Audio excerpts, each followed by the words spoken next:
स्वागत है आप सभी का एक बार फिर से योर स्टॉक में। और मैं हूं कविता, मेरे साथ है मेरी सहयोगी आशीषा। और अगले आधे घंटे हम फोकस करेंगे आपके सवालों पर। और योर स्टॉक की खास बात यह है कि आपको आपकी शॉर्ट टर्म, मीडियम टर्म या लॉन्ग टर्म रणनीति पर हम आपको सलाह देते हैं। नंबर आपके स्क्रीन पे फ्लैश कर देते हैं और इस नंबर पर एसएमएस करें, व्हाट्सएप करें, अपने सवाल हम तक पहुंचाइए। और यूट्यूब पर लाइव देख रहे हैं तो वहां भी अपने सवाल आप छोड़ सकते हैं। आज आपके तमाम सवालों के जवाब देने के लिए हमारे साथ जुड़े हुए हैं हमारी पेशकश में जियोजीत फाइनेंशियल के गौरांग शाह, और हमारे साथ जुड़ गए हैं शेर खान से जतिन गेडिया भी। आप दोनों का स्वागत है हमारी इस खास पेशकश में। और बाजार में हालांकि सुस्ती दिखाई दे रही है, लेकिन दर्शकों के सवालों का सिलसिला थम नहीं रहा है। और खैर सीधा रुख करते हैं दर्शकों के सवालों की ओर। यूट्यूब के जरिए रूप जी का हम सवाल लेंगे। और टाटा स्टील में जो है यहाँ पर इन्होंने सवाल पूछा हुआ है। गौरांग, धातु क्षेत्र पे लगातार आपसे बातचीत होती रहती है और 112 ये बता रहे हैं इनकी बाइंग प्राइस है। फिलहाल तो इनकी बाइंग प्राइस पर इनको मुनाफा भी होता हुआ दिखाई दे रहा है। और भी ऐड कर सकते हैं, फिलहाल रुकना चाहते हैं लंबा इस काउंटर में, क्या सलाह होगी आपकी? तो देखिए कविता, पहले तो निवेश जो स्तर पर है 112 का, वो काफी आकर्षित है और रिस्क रिवॉर्ड काफी फेवरेबल है यहाँ से, बशर्ते कि नजरिया लंबी अवधि का हो। दूसरी बात, अगर आप धातु क्षेत्र में निवेश करते हैं तो बाकी अन्य क्षेत्र की तुलना में आपके पास समय सीमा थोड़ी बहुत लंबी अवधि की होनी चाहिए, यानी कि कम से कम 2-2.5 साल की समय सीमा। अगर आप धातु, ये इसलिए कविता क्योंकि ये जो टैरिफ अमेरिका से जो बातचीत हो रही है, चाइना से जो खबरें आती हैं उसको लेकर स्थानीय मार्केट में खपत बढ़ रही है और वो आगे जाकर के और बढ़ेगी। जिस प्रकार से निर्माण कार्य हो रहा है, जिस प्रकार से रियल एस्टेट सेक्टर में सुधार हो रहा है, जिस तरीके से आने वाले समय में निजी कंपनियां केपेक्स विस्तार योजनाएं करेगी वगैरह वगैरह, तो हमारी रिसर्च टीम की तरफ से यहाँ पर सकारात्मक राय है टाटा स्टील पर। लंबी अवधि का नजरिया तो बने रहे। तो अगर आपका लंबी अवधि का नजरिया है तो टाटा स्टील में बने रहने की सलाह। यूट्यूब पर उमेश जी ने अपना सवाल भेजा है अदानी विल्मर पर। करीब 1055 शेयर है उनके पास, 256 रुपए के भाव पर उन्होंने खरीदे हैं और शॉर्ट टर्म का नजरिया जानना चाहते हैं। इस बीच हमारे साथ जतिन गेडिया जी भी जुड़ चुके हैं। जतिन जी, बहुत बहुत शुक्रिया समय निकालकर ईटी नाउ स्वदेश पर जुड़ने के लिए।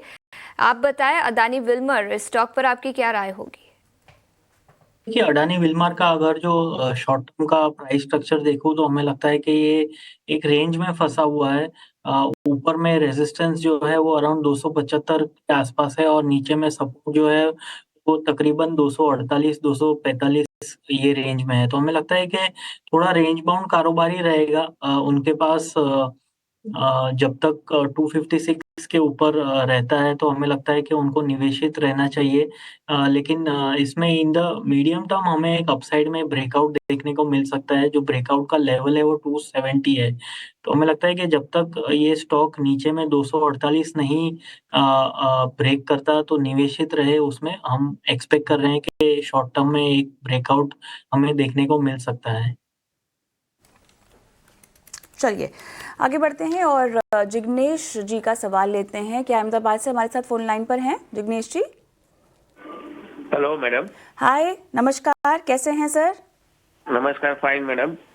बताइए कैसे आपकी हेल्प कर सकते हैं जी? मैडम मैंने 1.5 महीने पहले सन टीवी लिया हुआ है 640 के आसपास, 150 शेयर। ओके। तो उसमें मुझे होल्ड करना है कि ऐड करना है, क्या करूं मैं उसमें? आपकी बाइंग प्राइस 640 है? आज 640 ना, और आपका नजरिया शॉर्ट टर्म ही है? लॉन्ग टर्म है मैडम, मैं 1 साल 1.5 साल तक रख सकता हूँ।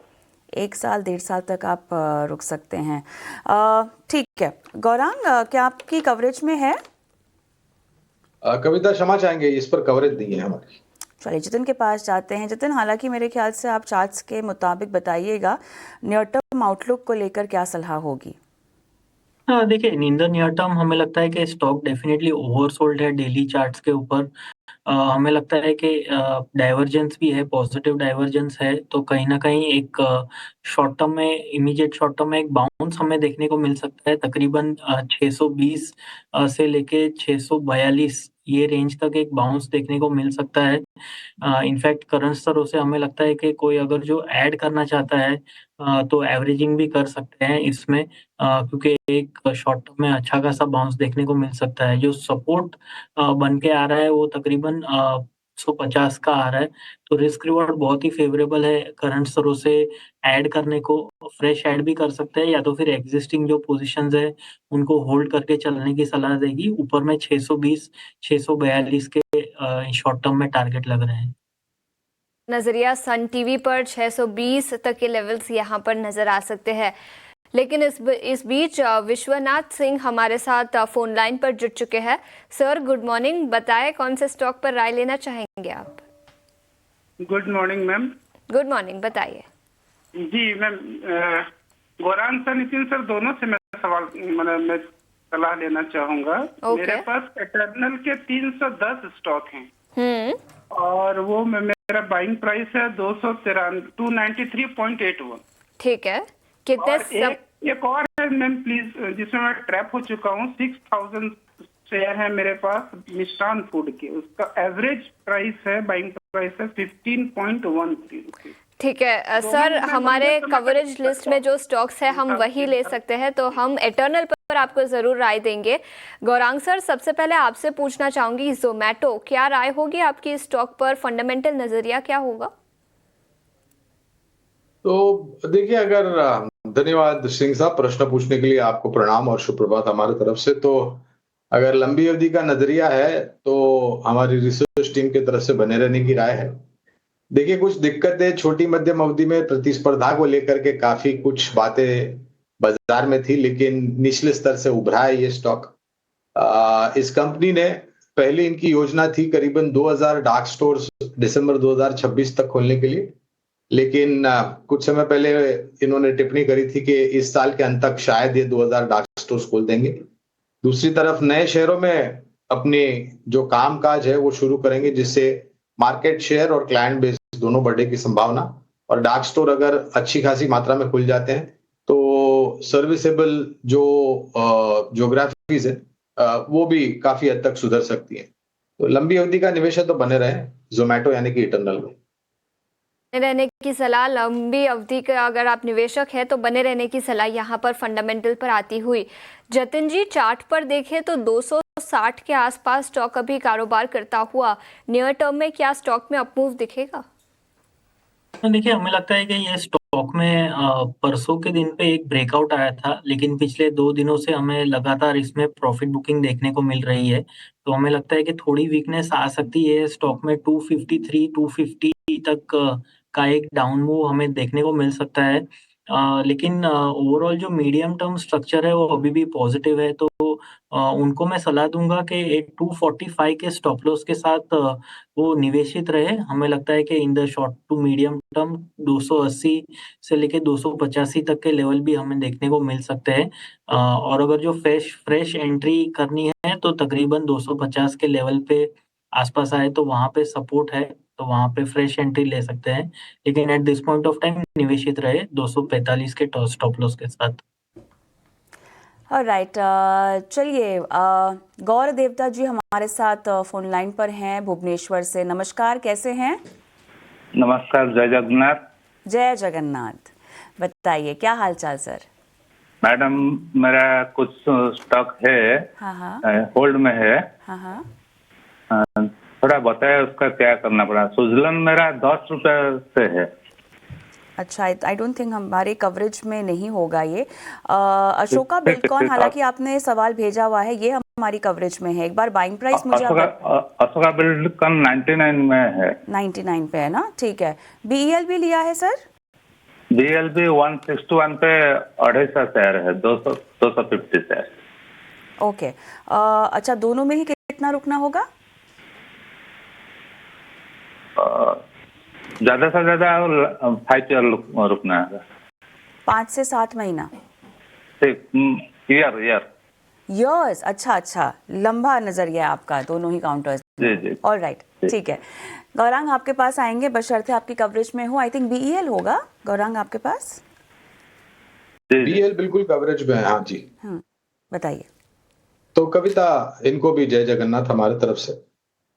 तो देखिए, मैं पहले तो इनको ये रहे 5 से 7 साल की अगर आपकी योजना है निवेशित रहने की, तो आपके पास जो संख्या है शेयर की करीबन 100 बीएल में, उससे आप 250 शेयर, क्षमा चाहता हूं, उससे आप संतुष्ट मत रखिए। अगर आपके पास निवेश लायक पूंजी पूंजी है तो इस स्तर पर या गिरावट पर भारत इलेक्ट्रॉनिक्स लिमिटेड यानी कि बीएल में अगर मौके मिलते हैं तो आप अपना निवेश जोड़े।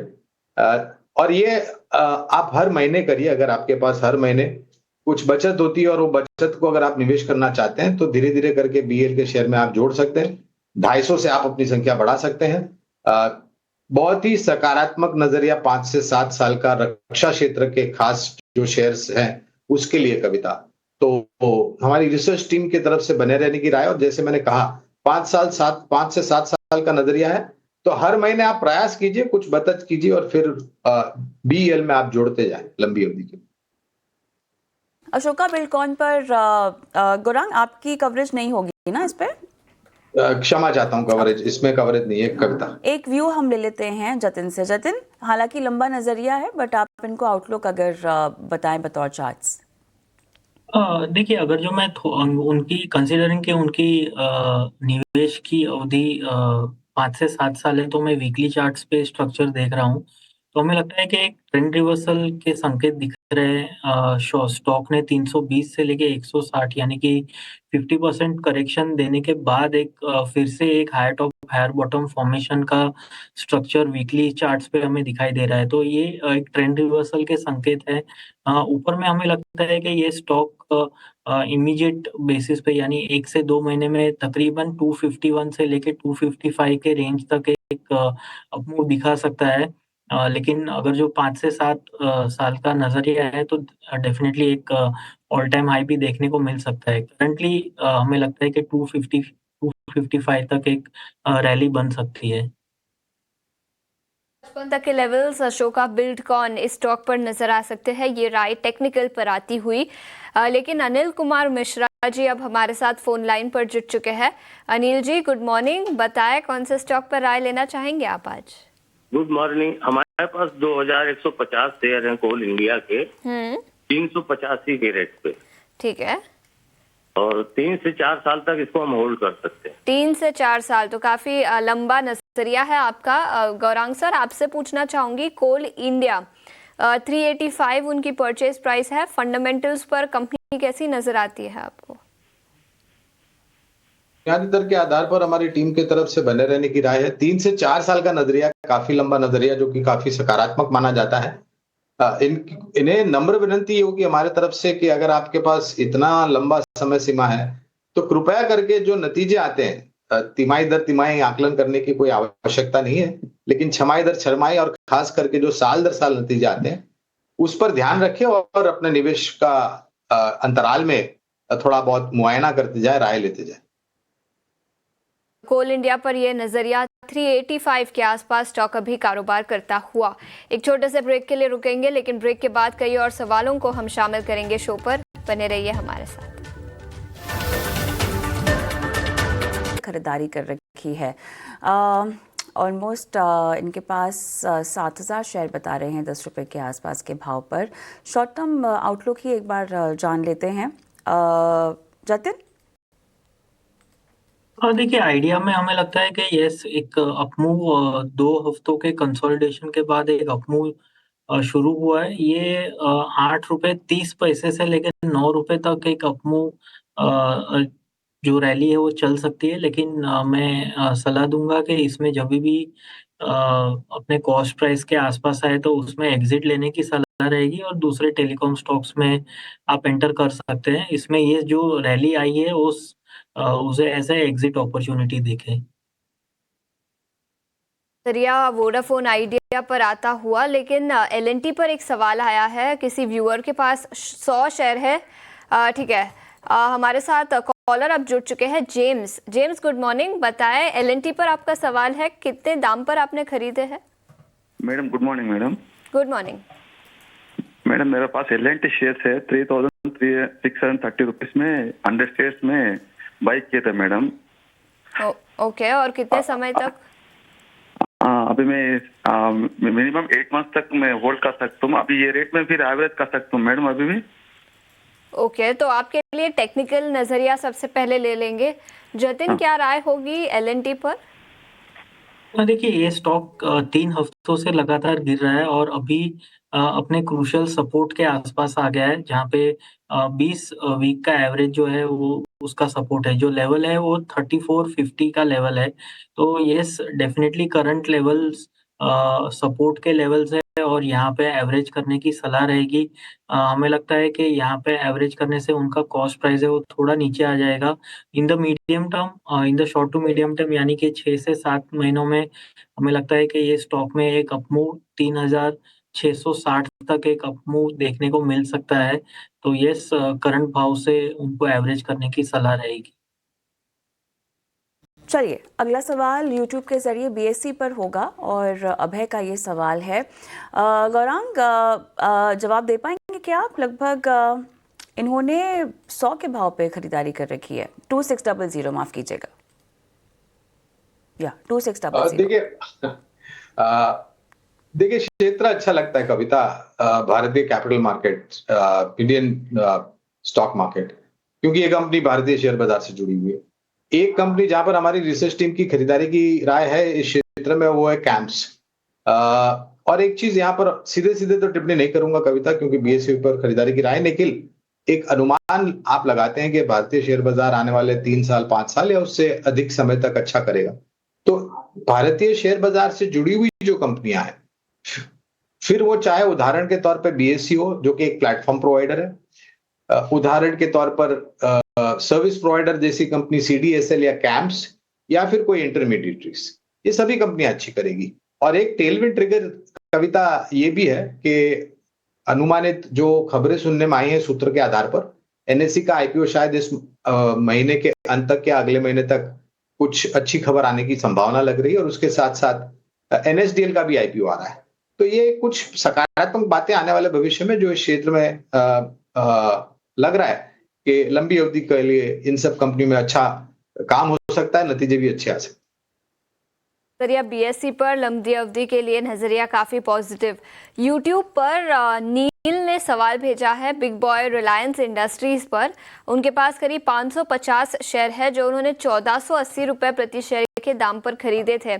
उन्होंने अपना टाइम होराइजन तो हमें नहीं बताया, लेकिन 1480 का उनका परचेज प्राइस है।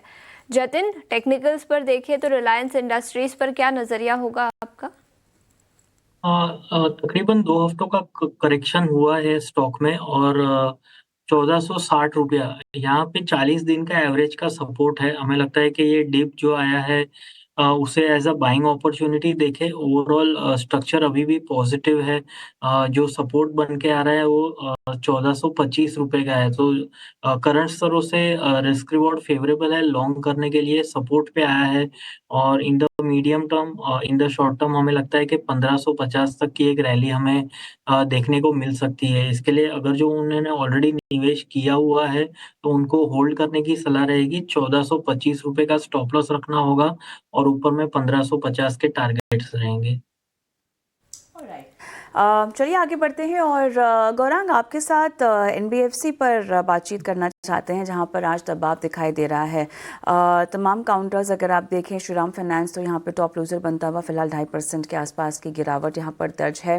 बजाज फिनसर्व, जियो फाइनेंस, बजाज फाइनेंस में भी हम देख रहे हैं लगभग आधे से 1% की नरमी है आज।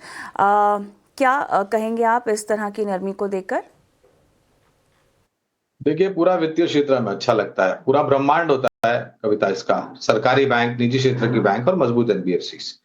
हमारा अनुमानित आकलन यह कहता है कि आने वाले समय में, भविष्य में ऋण की मांग बढ़ेगी, क्रेडिट डिमांड बढ़ेगी, जिससे लोन बुक ग्रोथ देखने मिलेगी। ब्याज दरें नीचे आ रही है, ये एक सकारात्मक बात। ग्रॉस नेट एनपीए सुधर रहे हैं, प्रोविजनिंग फिर से बैलेंस शीट पर आ रही है, जिससे बैलेंस शीट मजबूत हो रही है। बजाज फाइनेंस हाल ही में विभाजन हुआ शेयर है, स्प्लिट और बोनस। लंबी अवधि के लिए यहाँ पर खरीदारी की राय है। चोलामंडलम, श्रीराम, इसके अलावा एलएनटी फाइनेंस, एमएनएम फाइनेंस, इन सभी कंपनियों पर लंबी अवधि के लिए हमारी रिसर्च टीम की तरफ से खरीदारी की राय रही है। चलिए, तो NBFCs में ये काउंटर्स जहाँ पर आप खरीदारी इनिशिएट कर सकते हैं। योर स्टॉक को समाप्त करने का समय हो चुका है। गौरांग आपका और जतिन आपका बहुत बहुत धन्यवाद। जाने से पहले आपके डिस्क्लेमर्स चाहेंगे, जतिन आप पहले। जो भी स्टॉक्स पे आज हमने बातचीत की उसमें मेरी पर्सनल कोई भी होल्डिंग नहीं, हमने हमारे क्लाइंट्स को शायद रिकमेंड किया हुआ हो सकता है। So please consult your financial advisor before acting on any suggestion. Thank you. Gaurang. धन्यवाद कविता। जो भी राय हमने आपके समक्ष रही है रखिए, वहां पर हमारी कंपनी जीवजित या मेरा कोई निजी निवेश नहीं है, लेकिन इसी प्रकार सलाह हमारे क्लाइंट्स को देते हैं, हो सकता है उनका निवेश। मंच पर आमंत्रित करने के लिए बहुत बहुत धन्यवाद। धन्यवाद आप दोनों का समय दिया, दर्शकों के सवालों के जवाब भी दिए। और इसी के साथ मुझे और आशीषा को भी इजाजत दें। योर स्टॉक में एक ब्रेक लेते हैं और ब्रेक के उस पार बात होगी कमोडिटी बाजार की मुनाफे की मंडी में। नमस्कार।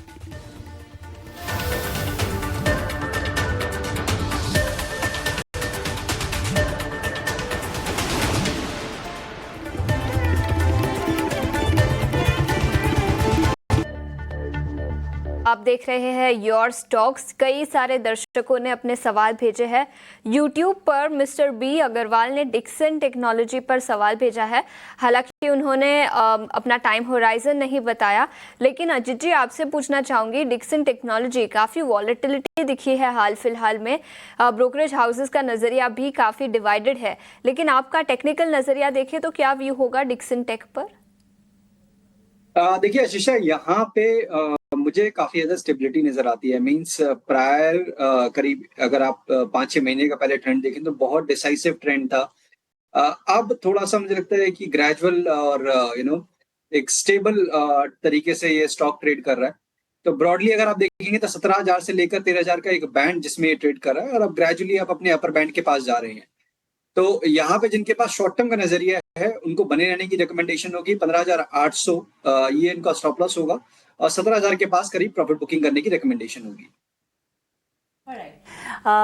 चलिए एक और सवाल हम लेंगे, और अजय कुमार का सवाल लेंगे। REC में खरीदारी कर रखी है, 496 की इनकी बाइंग है। फोन लाइन पर मेरे साथ नहीं है, वरना पूछ लेते कि क्या इनकी अवधि है निवेश की। बट 50 स्टॉक्स की क्वांटिटी है और 496 बाइंग प्राइस। अजीत, क्या शॉर्ट टर्म का नजरिया बताइएगा स्टॉप लॉस के साथ? देखिए यहाँ पे कविता काफी ज्यादा नुकसान ये झेल रहे हैं, और स्टॉक को अगर आप देखेंगे पिछले 1.5-2 महीने में ना के बराबर का प्राइस एक्शन है। तो कहीं ना कहीं एक बेस फॉर्मेशन जो कि एक करेक्शन के बाद फॉर्म होता है, मेरे को उसकी इंडिकेशन है। तो ये एक अच्छी चीज है कि जो डैमेज था वो ऑलरेडी हो चुका है, और 380 के पास ये लोअर बैंड है इसका, जहाँ पे की मेजर सपोर्ट्स हैं। तो उसके साथ ये बने रह सकते हैं, और इनका अगर लंबी अवधि का नजरिया है तो यहाँ पे और ऐड करने की रिकमेंडेशन होगी। तो जब ये 410 के ऊपर निकलेगा तो एक अच्छा मूव करीब 450-460 तक देखने को मिल सकता है। वहां पे दोबारा से रिव्यू करें। लॉन्ग टर्म का नजरिया है, और 410 अगर स्टॉक क्रॉस करता है तो 450 से 460 तक के लेवल्स REC पर नजर आ सकते हैं। लेकिन आगे बढ़ते हैं हमारे अगले सेगमेंट पर, ऑप्शंस के चैंपियंस। और इस घंटे के ऑप्शन के चैंपियन बताने के लिए हमारे साथ येस सिक्योरिटीज के लक्ष्मीकांत शुक्ला जी जुड़ चुके हैं। लक्ष्मीकांत जी, गुड मॉर्निंग और शुक्रिया समय निकालकर जुड़ने के लिए। बताएं कौन से स्टॉक में कमाई के मौके नजर आ रहे हैं आपको? जी गुड मॉर्निंग। सो आज के ऑप्शन चैंपियन में हम नेस्ले इंडिया रेकमेंड करेंगे। यहाँ पर एक हमें डेली के चार्ट पे सिमेट्रिकल ट्रायंगल का ब्रेकआउट देखने को मिल रहा है, और एक स्ट्रॉन्ग बेस फॉर्मेशन है। वो ऑल की मूविंग एवरेजेस ओवरऑल स्टॉक में अच्छा स्ट्रेंथ नजर आ सकता है। तो हमें 2440 का कॉल ऑप्शन बाय करना है अराउंड द लेवल्स ऑफ 4650 के अगर आसपास आता है तो इसको हम बाय करके चल सकते हैं। इसमें जो हमारे टारगेट आ रहे हैं वो 85 रुपीज़ के आ रहे हैं, और जो स्टॉप लॉस हमें रखना है वो रखना है 30 रुपीज़ का। तो जो ओवरऑल मैक्सिमम रिस्क है वो आ रहा है अराउंड 4500 रुपीज़ का, और अगर टारगेट अचीव होते हैं तो जो मैक्सिमम रिवॉर्ड है वो निकल कर आ रहा है 9000 रुपीज़ का। तो नेस्ले के 2440 के कॉल खरीदने की सलाह यहाँ से लक्ष्मीकांत शुक्ला जी से आती हुई, जहाँ पर मैक्सिमम नुकसान 4500 का और मैक्सिमम प्रॉफिट करीब 9000 तक का इस ट्रेड से हो सकता है। लक्ष्मीकांत जी शुक्रिया समय निकालकर जुड़ने के लिए। इसी के साथ सेबी का रिस्क डिस्क्लोजर 90% लोगों को फ्यूचर्स एंड ऑप्शंस में नुकसान होता है, तो फाइनेंशियल एडवाइजर को कंसल्ट करके फिर ही FNO में ट्रेड करें। अजीत जी बहुत बहुत शुक्रिया समय निकालकर आज हमारे साथ जुड़े। जाते जाते आप अपना डिस्क्लेमर देना चाहेंगे? शुक्रिया। तो देखिए जो भी हमने स्टॉक्स डिस्कस किए, पर्सनली मैं कोई भी स्टॉक में होल्ड नहीं करता हूं, बट हमारे क्लाइंट्स के पास पोजीशंस हो सकती हैं। समय निकालकर आज जुड़ने के लिए। एक छोटे से ब्रेक के लिए रुकेंगे, लेकिन आपके सवालों को हम शामिल करेंगे एक छोटे से ब्रेक के बाद। बने रहिए हमारे साथ।